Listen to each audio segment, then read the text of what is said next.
Hey everybody, this is Robert Anton, robertanton.com. Just checking in for another installment of So You Want to Be a Singer. I had a question about using my head voice, and basically what this young man asked me, I guess I'll just post it for you, but he was saying that in one of the videos I was singing This Love and I didn't go into head voice for a part that I normally would go into head voice, and I'm so glad that he was paying so much attention, that he actually noticed such a thing. It really touches my heart that someone would even, care that much about me and have such a question. So here is about using your head voice. Generally, there are several parts of the voice naturally. There's your chest voice, and there's your head voice, and there's your passaggio. There's some other little things which I can't remember at the moment. I'm not teaching and all that good stuff, so it doesn't make a difference. Generally with women, there's no falsetto. It's not called a falsetto, let's say that. It's just called a head voice. But with men, it's called a falsetto. And the falsetto is generally this high pitched tone that's kind of unnatural and ethereal for a man. It's not in your normal range, or tessitura as it's called, but it's very, very high, and it's very, to me, sometimes it's very screechy, and sometimes it's very clipped. I love to do oohs and ahs in my head voice. I mean, I always have. The thing I haven't loved doing generally is singing words and actually having to sing a whole song, and I have to do it because I get paid to do it, so so I do it. So talking about the falsetto, I used to really not like I said, singing in my falsetto on words. But as I went back and listened to some of the older groups, the Delphonics, even maybe the Temptations, who else really did it a lot?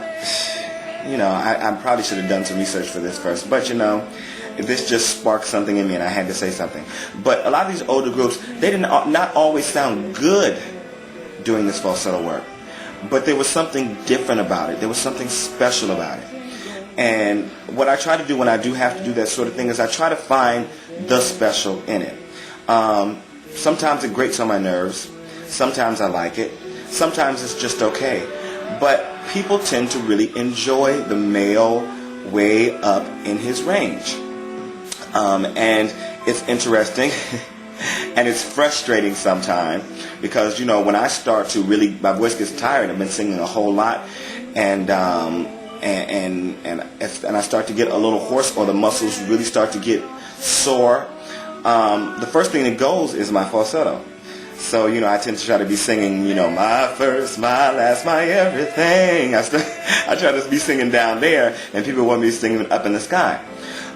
So, with the falsetto, I guess the thing is to work with your coach on the sound, on where you actually place the voice. Because this is one time, especially if you have a good foundation, a good technique, there are always little tricks that singers use when things aren't perfect. When you're sick, when things aren't going the way they should, when you're a little tired, there are always little tricks and things that you can use to get through the performance, sound good to decent, and still not hurt yourself and not kill your voice. So you can work with your coach on this sound that you want, this falsetto thing that you want to get into, to be able to place it in the right place so that you're not hurting your voice, and so that it still sounds basically pleasing. It doesn't always sound pleasing to me. I'm sorry, it just doesn't.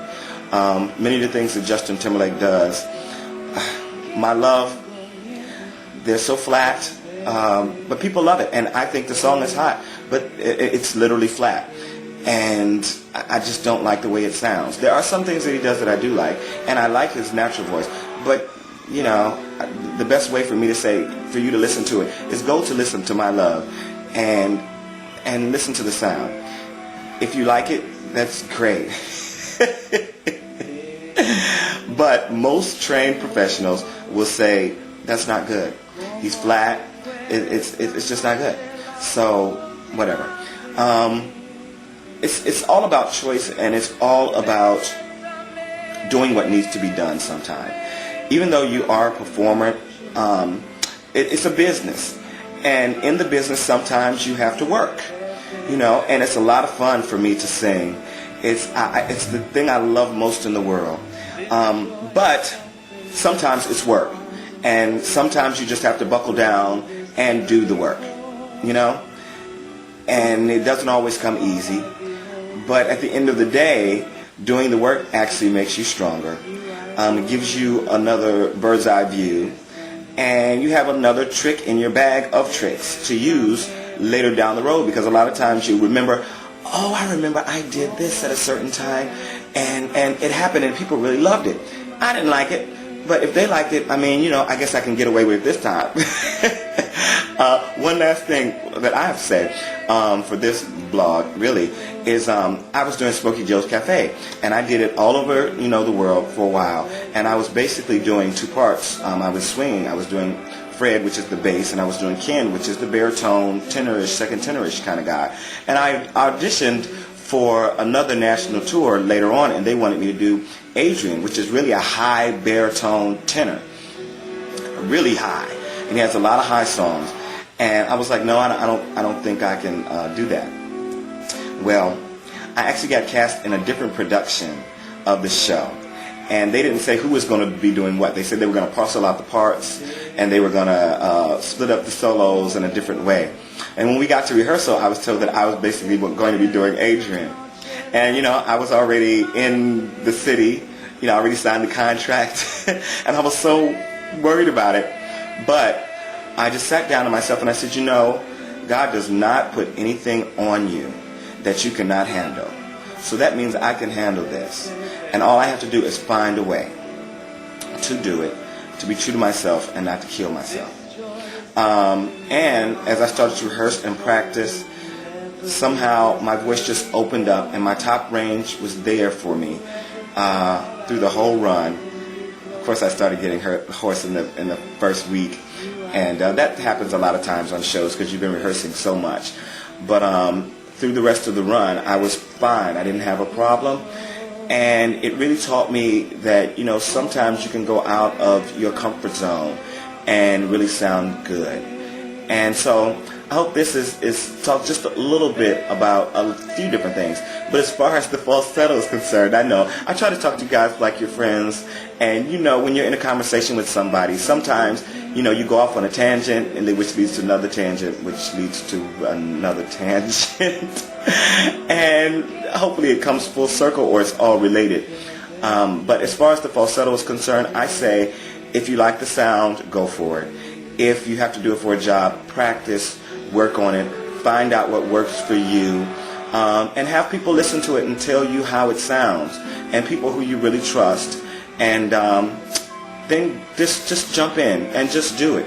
Because if you're being paid for it, you're going to get your paycheck whether people like it or not. Okay? You know what I'm saying?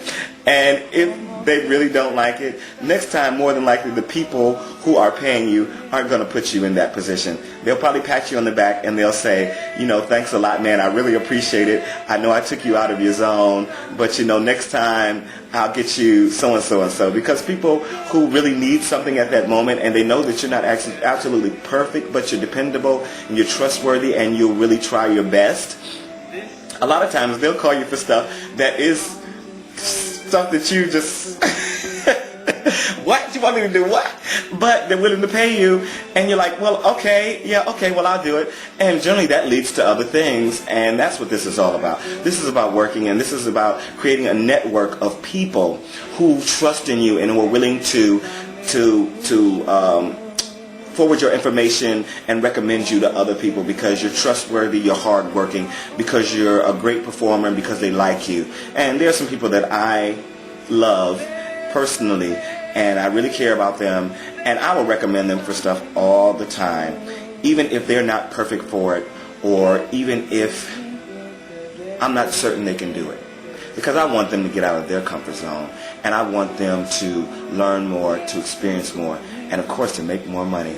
Okay, take care, guys. Bye. This is Robert Anton, robertanton.com, myspace.com/Robert Anton.